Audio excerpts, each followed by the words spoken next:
मान लो भगवान ने आपको एक मौका दिया कि आप एक कोई चीज मांग लो, तो हम लोग क्या मांग लेंगे? हम लोगों को तो अभी पता ही नहीं है कि हम लोग भगवान से मांगे क्या। एक भगवान अगर मौका भी दे तो हम लोग इस संसार की वस्तुओं को मांग बैठे, इन संसार की चीजों को मांग बैठते हैं। संसार की वस्तु मांगने के योग्य है ही नहीं।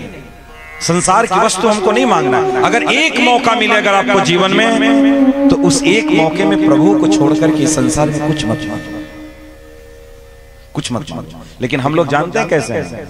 एक राष्ट्रपति एक बार गया जेल में घूमने के लिए, बोला यार कैदियों से मिलना है, तो सब लोग व्यवस्था किए, सारे कैदी जेल में थे और सारे कैदियों से मिल करके और राष्ट्रपति ने सबसे पूछा, अच्छा बताओ तुमको क्या चाहिए? कोई कहता साहब व्यवस्था तो बढ़िया है, लेकिन यहाँ के लोग हम लोगों को साबुन बढ़िया वाली नहीं देते, इसलिए आप कृपा करके लक्स साबुन दिलवा दिया करो। तब ए भाई इसको लक्स साबुन दिया करो। चलो दूसरे का ए बताओ तुमको क्या चाहिए? बोला सब कुछ सही है, लेकिन बढ़िया वाला कंबल नहीं मिला यहाँ पे। वो बकरी के बाल वाला कंबल दिए हैं, मजा नहीं आता उसमें सोने के लिए, इसलिए बढ़िया वाला कंबल दिलवा दिया। दूसरे के पास के बोले तुमको क्या चाहिए? बोले सब कुछ ठीक है, लेकिन ये लोग चावल ज्यादा खिलाते हैं, रोटी बनाने में कंजूसी करते हैं, इनसे कह दीजिए ना थोड़ा रोटी भी 4-4 दिया। हम लोग ठीक उसी कैदियों की तरह हैं। हम लोग कह रहे हैं हमको लक्स साबुन दे दीजिए, बढ़िया कंबल दे दीजिए और रोटी साथ में दे दीजिए, खाकर हम इसी में मरना चाहते हैं। जबकि पूछने वाला राष्ट्रपति है, वो चाहे तो तुमको जेल से अभी तुरंत बाहर करवा सकता है, तुम्हारी फांसी भी रुकवा सकता है, उसके अंदर इतनी सामर्थ है। लेकिन तुम मांग क्या उससे रहे हो? तुम साबुन, तेल और कंबल मांग रहे हो कि हमको इसी में रहना है। हम लोग भी तो यही मांग रहे हैं, दिन रात पूजा पाठ सब कुछ तप व्रत हम लोग इसीलिए कर रहे हैं, प्रभु हमको ये दे दो, हमको ये दे दो। सोचो, इसलिए इस संसार की एक भी वस्तु ऐसी नहीं है जो आप प्रभु से मांग सके। प्रभु से मांगने लायक इस संसार में ऐसा कुछ है ही नहीं।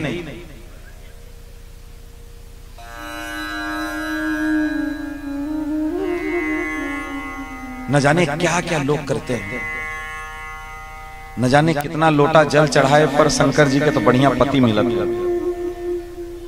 शंकर जी पे जलव चढ़ाए तो केवल अच्छे पति के लिए, वो कृष्ण की भक्ति प्रदान करने वाला। लेकिन आप सोचो हम उससे मांगे क्या? मरणासन्न व्यक्ति को मांगे जो आज है कल चला जाएगा, आज है कल की उसकी गारंटी नहीं है, उसको मांग बैठे। अरे तुमने अगर शंकर जी को प्रसन्न नहीं कर लिया तो शंकर जी से प्रार्थना कर देते कि प्रभु हमको कृष्ण के चरणों की भक्ति दे दीजिए, प्रभु उनके चरणों में मैं पागल होना चाहता हूं। ऐसा कुछ मांगोगा ना। बेचारी औरतें दिन भर व्रत रहती हैं, मरी जाती हैं, रात को कहती हैं आरती उतार के चलनी में देखकर हमको तुम पानी पिलाएगा। दिन भर बेचारी व्रत रहती है, काहे के लिए? कि तुम्हारा आयु बढ़ जाए ताकि तुम ज्यादा हमको गाली दो। अभी गाली खाते पेट भर नहीं भरा है, बता मांग रहे हम क्या रहे हैं? इतना तपस्या, इतना व्रत, पूरे दिन बिना पानी के। और एक बच्चों का एक व्रत आता है, माताएं कितना कठोर तपस्या करती हैं, सोचो आप। लेकिन वो मांगती क्या है? जो बच्चा उनका हमेशा जिंदा नहीं रहेगा, जो पति को चिरायु नहीं मिल सकती, वो मांग रहे हैं। ऐसी वस्तुओं को मांग करके क्या लाभ? कोई लाभ नहीं। इसलिए इस संसार में एक वस्तु को आप हमको बता दो कि ये भगवान से मांगने योग्य वस्तु है। एक ही वस्तु नहीं, एक भी वस्तु नहीं है इस संसार में जो आप भगवान से मांगो। इसलिए हम बार बार कथाओं के माध्यम से कहते हैं कुछ मत मांगो, कुछ भी मत मांगो, कभी कुछ मांगो ही मत, बस प्रभु से ये कहो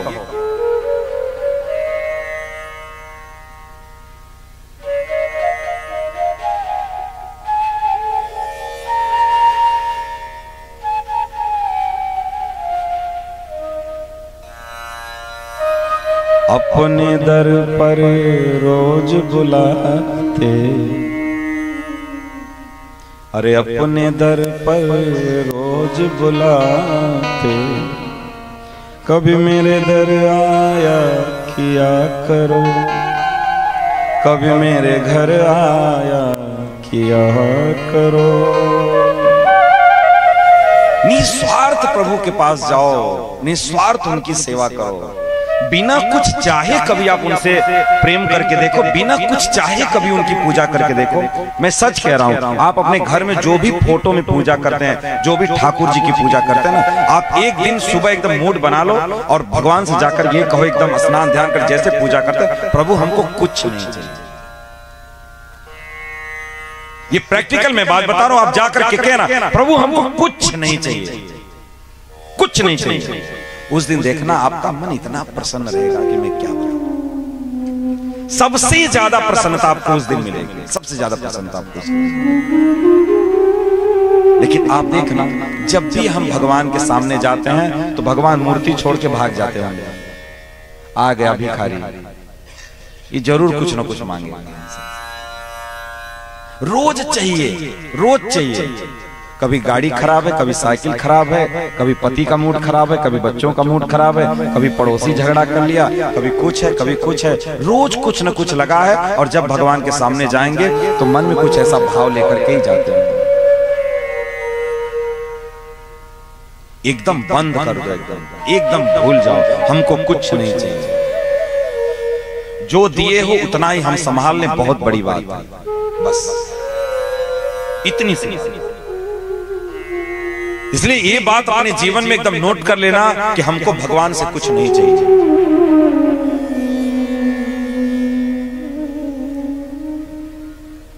अच्छा, किसी के घर तगादा करने वाले लोग आते हैं तो आप क्या अच्छा लगता है आपको? आप किसी से पैसा लिए हैं और तगादेदार जैसे ही साइकिल उसका देखते हैं वैसे घरों में घुस जाते हैं। आएगा भाई मांगी पैसा, पैसा हमारे पास है, घर में घुस जाता है।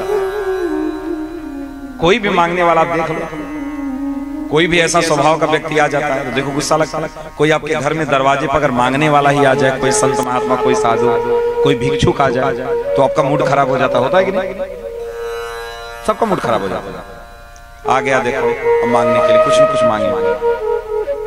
जब मांगने वालों से आपको इतना दिक्कत है तो भगवान को दिक्कत नहीं होगी? भगवान को दिक्कत नहीं होगी? बताओ। सब जगह तो एक ही नियम लागू होता है ना। इसलिए भगवान के प्रिय बनना चाहते हो, भगवान से मांगो। हमने तो देखा इतने वर्ष के कैरियर में, बिन मांगे मोती मिले, मांगे मिले न भीख। बिना मांगे बहुत कुछ मिल गया और मांग करके कुछ नहीं मिलता। एक दिन कोई हमारे कमरे पे बैठ के बोल रहा था कि कहीं कथा हो रही थी तो यहाँ की कहीं और जगह पे, तो कोई आया रसीद काटने के लिए। हमारा मन था 11,000 देने का, कितना है कि 5100, और वो बोला कि अच्छा 1100 आपका काट दें। हमारा देने का मन है 5100 और वो कह रहा है कि 1100 दे दें। तो हमेशा मांगने वाला धोखा में पड़ जाता है। जैसे मान लो आप वो करवा रहे हो, कथा करवा रहे हो और आप रसीद हमारी काट रहे हो और हम मूड बना करके बैठे हैं कि चलो हम 11,000 देंगे, और आप हमारे पास आए बोले कुछ मदद कर दीजिए, कितना कर दें? तो आपको क्या चाहिए? भैया ये रसीद बुक लीजिए, जो मन करे वो भर दीजिए। ये होता है तरीका। ये रसीद बुक आप उसको पर्ची पकड़ा दे, भैया भर दीजिए, आप जो मन करे आपका भर। जानो ना, इस संसार में मांगने वाला हमेशा धोखा में रहता है, हमेशा धोखा खाता है। चाहे वो भगवान से मांगो, चाहे इस जगत से मांगो। किसी के भाव को हम नहीं जानते ना, किसी के भाव को नहीं जानते। हो सकता है वो दुगना देने का मन बना हो, दुगना देना चाहता हो। हम मांग रहे अपनी औकात से और वो देगा अपनी औकात से। आपकी क्या सामर्थ्य है मांगने की? क्या सामर्थ्य? कुछ सामर्थ्य है? आप बहुत ज्यादा उड़ करके जाएंगे 2100 भी आप काटेंगे तो आपको मन में लगेगा कहीं बिगड़ ना जाए, यार 2100 काट रहे हैं, 2500 काटेंगे। इतना ही हमारी सामर्थ्य, हम लोगों की सोच इतनी ही है। लेकिन सबकी सोच ऐसी नहीं है। सबकी सोच ऐसी नहीं है। हो सकता है सामने वाला बहुत कुछ करे। इसलिए हमेशा चाहिए संसार में, चाहे भगवान से, चाहे दुनिया के किसी कोने में, मांगो मत मांगो, किसी से मत मांगो। नहीं मांगोगे तो बहुत कुछ मिलेगा, बहुत कुछ मिलेगा। इसलिए जानना,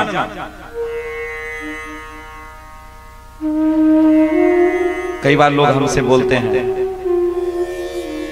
महाराज आप जब कथा करने जाते हैं तो आप भी बोल करके जाया करिए कि कम से कम भाई 7 दिन आप कथा कर रहे हैं, कुछ न कुछ तो आपको लोगों को देना चाहिए। तो हर बार हम यही बोलते हैं कि हम जहां जाएंगे कथा करने ना, जो हमारे भाग्य में है ना वो हम लेकर के ही आएंगे। जितना हमारे भाग्य में है उतना हम लेकर के आएंगे, कोई हमारे भाग्य को छीन नहीं सकता। और हमारे जो भाग्य में नहीं है उसको कोई दे नहीं सकता, कोई नहीं दे सकता। आप जानते हैं जो आपके भाग्य में नहीं है ना वो आपके पास आकर के और भाग करके चला जाएगा। जो आपके भाग्य में नहीं है आकर के भी आपके पास से भाग करके चला जाएगा, और जो आपके भाग्य में है भागा हुआ आपके पास आ जाएगा, भागा हुआ भी आपके पास आ जाएगा, आपके भाग्य में है।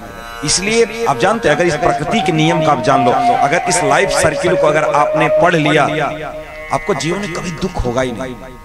आपसे सुखी संसार में कोई नहीं होगा, कोई नहीं होगा। बस आप इस सर्किल को समझ लो, बस समझ लो, बस इतना आनंद में हो जाओगे, कभी जीवन में दुख होगा ही नहीं, कभी जीवन में। बस इसको समझ बस लो कि वही है सोई जो राम रचि राखा, को करि तर्क बढ़ावे साखा। जो भाग्य में लिखा उसको कोई काट नहीं सकता, और जो हमारे भाग्य में है उसको कोई छीन नहीं सकता। हम तो आज 12 साल से इसी सिद्धांत पर चलते हैं और कोशिश करेंगे कि इसी सिद्धांत पे हम अपने अंतिम श्वास तक टिके रहें। जो होगा देखा जाएगा।